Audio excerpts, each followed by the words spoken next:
Informasi dari RRI Manado, RRI Gorontalo, RRI Tahuna, dan RRI Talaut dalam Lintas Magota.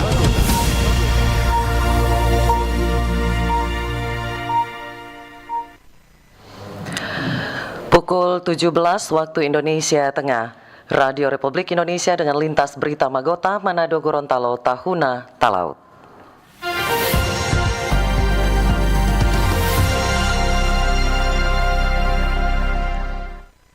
Berita Magota selengkapnya bersama saya, Teti Bahagia. Kita ikuti berita dari Manado.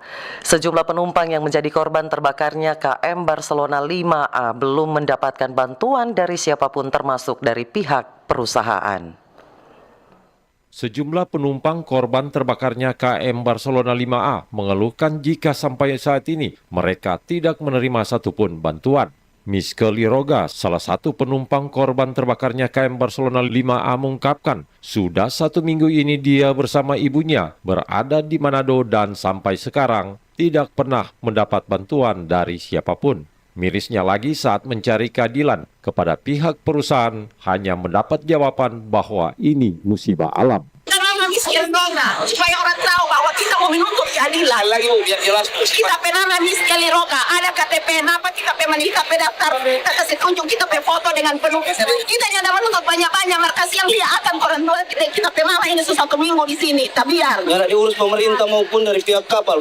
Kalau ada kita so pikir dari pihak kapal bilang ini kan bencana alam, jasa saja so bilang bahwa yang mau ditanggung cuma yang meninggal. Ada kita buka penuh kita, lakukan melongone, orang berangkat jam 1 dari sana nyada makan sampai itu terjadi kalau kebakaran itu nyada makan. Kita selama penumpang yang sedang berarti terangkat untuk bekerja, karena orang di sini cuma pada menumpang.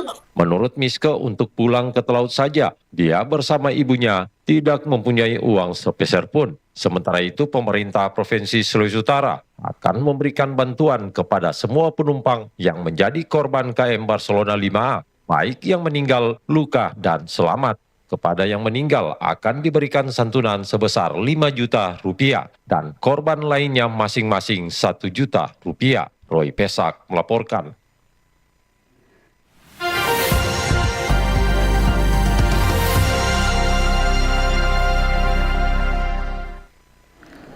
Selanjutnya kita ikuti berita dari RRI Gorontalo. Hingga hari ketiga pelaksanaan Festival Olahraga Rekreasi Masyarakat Fornas, kontingen Provinsi Gorontalo raih 15 medali. Komite Olahraga Rekreasi Masyarakat Indonesia Kormi Provinsi Gorontalo menyatakan optimis capai target perolehan medali di Festival Olahraga Masyarakat Nasional Fornas yang saat ini tengah berlangsung di Nusa Tenggara Barat. Capaian medali hingga hari ketiga ini Gorontalo raih 15 medali terbagi atas 5 medali emas, 3 perak dan 7 perunggu. Sekretaris Umum Kormi Provinsi Gorontalo Muhammad Rizal Sukri kepada RRI Siang tadi menyampaikan saat ini Provinsi Gorontalo masih menyisakan 10 induk organisasi olahraga yang akan melakoni perlombaan. Fornas tahun 2025 ini pihaknya menargetkan meningkatkan prestasi dari capaian Fornas sebelumnya. Kalau saya lihat dari kondisi sekarang dengan semangat teman-teman Inorga, Gorontalo sekarang ini lebih berpotensi mendulang medali dibandingkan dengan tahun-tahun kemarin. Karena sekarang ini emas mereka peroleh 4 dan sementara masih berlangsung. Teman-teman Inorga ada beberapa yang masih sementara berlangsung. Ini yang sementara berlomba kalau tidak salah masih ada sekitar 4 atau 5. Mudah-mudahan di Inorga itu bisa mencapai target-target yang mereka sampaikan ke kami di Kormi. Rizal Sukri menambahkan dari 10 induk organisasi olahraga yang masih tersisa terdapat sejumlah inorga unggulan yang diharapkan mampu menambah perolehan medali seperti layang-layang dan cap fitness dan inasok. Bugiriawan melaporkan.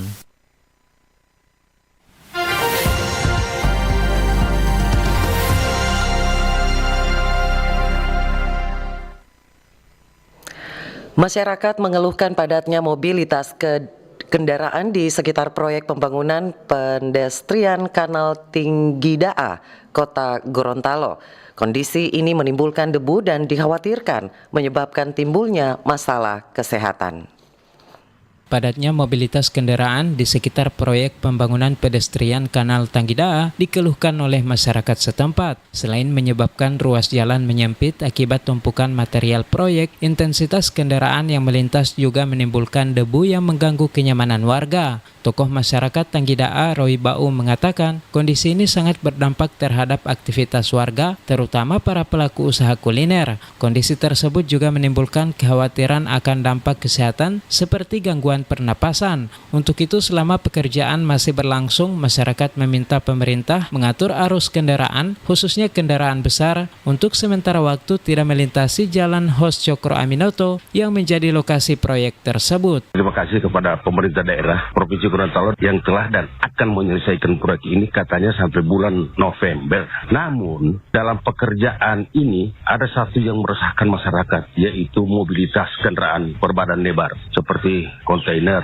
truk-truk pengangkut alat-alat berat. Ini meresahkan. Sementara material debu-debu yang ada itu berterbangan di situ, Pak. Itu mobil berbadan lebar jangan dulu Pak lewat di Tanggidaa. Itu mengganggu Pak penyakit saluran pernapasan akut. Bahaya sekali. 4-5 kontainer lewat sekalian. Satu aja mau lewat di Tanggidaa itu gelap. Apalagi kalau udah 5 bergandengan. Menanggapi keluhan ini, Kepala Dinas Perhubungan Provinsi Gorontalo Jamal Ngandro mengatakan pengaturan jalur kendaraan berat termasuk kontainer telah diatur dalam Peraturan Gubernur Nomor 73 Tahun 2017.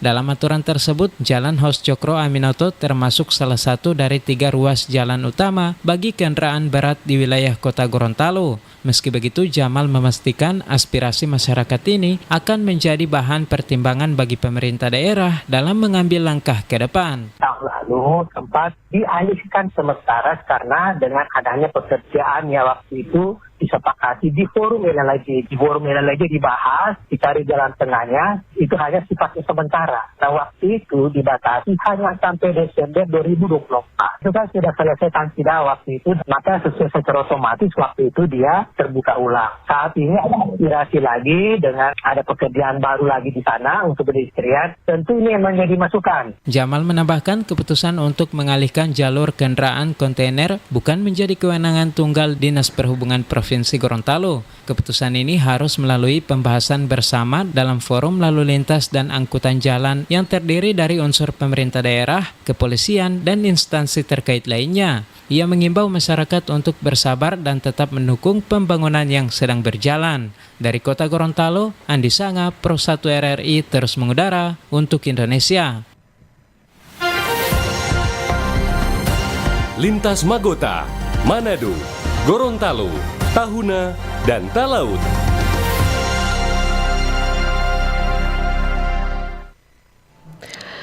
Selanjutnya kita ikuti berita dari RRI Tahuna. Desa Hesang yang berada di Kecamatan Tamako terletak di bagian selatan ibu kota Kabupaten Kepulauan Sangihe memiliki potensi wisata pantai dengan beragam kekayaan seni masyarakat. Hesang yang dijuluki Desa Bersinar atau Cahaya, sebagaimana arti dari nama Hesang dalam bahasa Sangihe, mendulang prestasi baik dalam sistem pengelolaan pemerintahan desa, pengelolaan keuangan, dan administrasi pemerintahan, termasuk juga pengelolaan potensi wisata yang dapat memberikan kontribusi bagi penerimaan pendapatan asli daerah. Walaupun dikelola secara sederhana, dalam 1 tahun berselang mampu menyumbangkan pendapatan asli daerah PAD bagi desanya. Desa yang hanya memiliki luas wilayah 400 hektar dengan jumlah penduduk 318 jiwa sebagai salah satu dari 21 desa wisata yang ada di Kabupaten Kepulauan Sangihe. Selain sektor wisata, menurut Kepala Desa Hesang, Yeni Teli Mahengkeng, Desa Hesang juga memiliki beberapa potensi seperti sektor pertanian, ketahanan pangan yang aktif, sumber daya alam dengan destinasi wisata, kolam renang, hutan mangrove, hingga taman bermain anak-anak didukung kearifan lokal masyarakat. Dengan suasana desa yang ramah dan tentram, dapat menarik wisatawan untuk berkunjung di desa tersebut. Potensi pantai wisata yang ada di Hesang selain kolam renang dalam konsep taman bermain anak karena ada permainan untuk anak-anak yang kecil, tapi juga ada pantai pasir putih di sebelah dan juga agrowisata, yaitu pertanian. Biasa yang membludak itu saat pelaksanaan hari-hari besar seperti Pasca. Harapan selaku pemerintah dan masyarakat tentu perhatian dari pemerintah daerah yang kami sudah beberapa kali membuat proposal kiranya di tahun 2026 seperti yang sudah disampaikan pada musrema itu boleh terrealisasi. Kepala Desa Hesang, Yeni Teli Mahengkeng, mengatakan pengunjung yang menikmati panorama alam pantai Desa Hesang dengan beberapa fasilitas wisatanya seperti kolam Hesang. Mereka datang dari berbagai tempat dengan memanfaatkan hari libur akhir pekan pada Sabtu, Minggu, dan hari raya keagamaan lainnya dengan menikmati berbagai kuliner berupa makanan dan minuman yang disediakan oleh masyarakat setempat. Jumel Johanis, RRI Tahuna terus mengudara untuk Indonesia.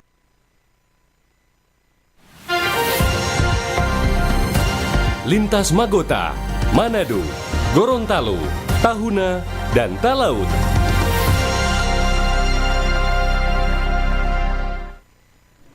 Selanjutnya kita ikuti berita dari RRI Talaut. Harga beras premium di Pasar Melongwane turun. Harga turun dari Rp18.500 per kilogram menjadi Rp17.500 per kilogram.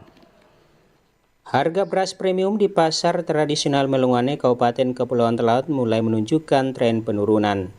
Idris, salah satu pedagang beras di pasar Melongwane, mengungkapkan bahwa harga beras premium seperti merek 2 Merpati sebelumnya sempat dijual Rp18.500 per kilogram, saat ini menjadi Rp17.500 per kilogramnya. Sekarang 2 Merpati dia 20 kilo masih biasa. 4 orang yang berapa dia? 350.000. 350. Kalau sebelumnya dia berapa dia? Sebelumnya dia 365. 365. Nah, sekarang saya turun sedikit dia. Turun sedikit ya. Kalau yang 10 kilo, 5 kilo? 10 kilo dia 185. Daya beli masyarakat bagaimana? Masih bertahan juga dia. Masih normal. Ya, normal. Ya. Jadi cenderung turun harga beras ini. Dia turun 1.500. Sementara dalam kemasan ukuran 20 kg, harga 2 Merpati mencapai Rp365.000. Saat ini turun menjadi Rp350.000. Merek lain seperti Permata yang ukurannya 20 kg sebelumnya dijual Rp230.000. Saat ini turun menjadi Rp325.000.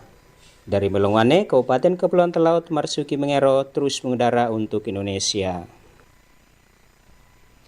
Sekian berita Magota sore. Saya Teti Bahagia. Selamat sore.